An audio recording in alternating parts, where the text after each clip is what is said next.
Hi guys, welcome to Classic TV Facts and Trivia. Thank you so much for being here.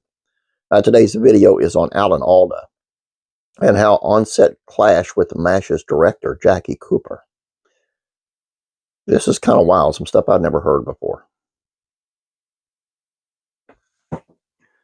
Seldom is there heard a discouraging word about Alda. A vast majority of the people who have worked with the actor, writer, director have only glowing praise to speak of him.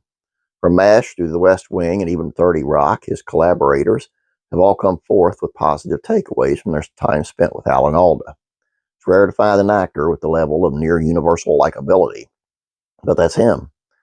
Everybody seemingly gets along with him, even the people who left MASH because he was such a star.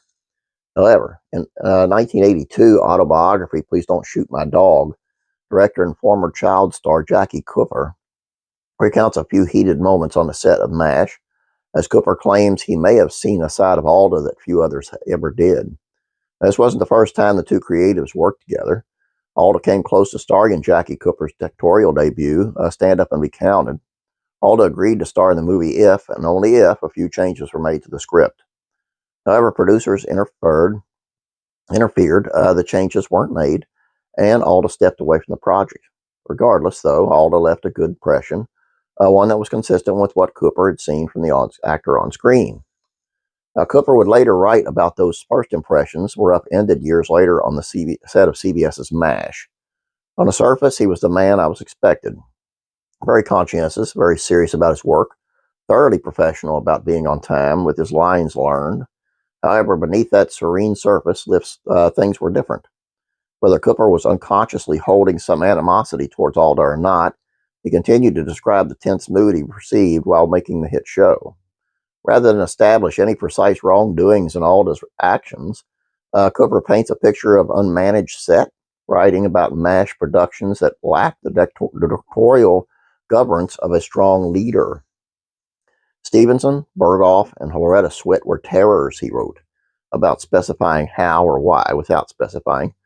So I asked Alda to intervene with them for the good of the morale for the entire ensemble. After all, he was there every week and I wasn't. He refused. If any problems arose, he stalked off to his dressing room and sat there until the clouds had blown over.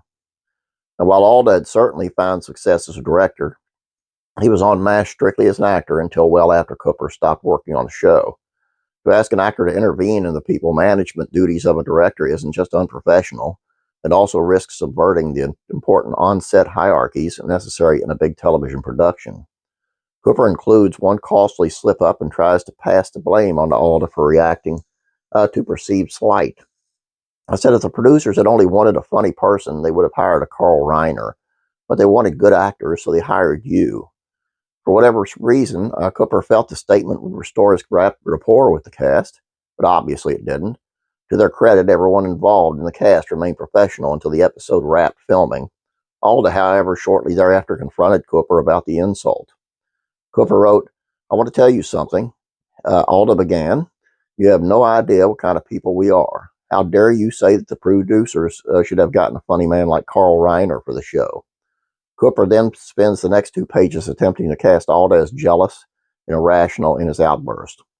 The truth, though, comes through, even as Cooper tries to distort it. Alda was standing up for and protecting the other actors on MASH, and it's clear even in Cooper's autobiography that his attempts to smear Alda fall short, and that Alda did nothing wrong. It drives me kind of crazy sometimes when someone has to knock someone else down to try to boost themselves up, to make themselves look better. And in the long run, it doesn't. It actually, the person you're trying to knock down always looks better than what you're looking at now. And that's exactly what happened here.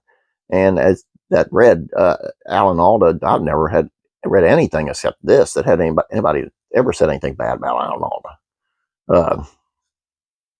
Just sounded like jealousy to me. I don't know. Or sour grapes. But anyway, that's all I have for you. Hope you guys enjoyed this. Please don't forget about classic rock and country music facts and trivia. It's on the Beach Boys and how once they fought on stage. It's really interesting, guys.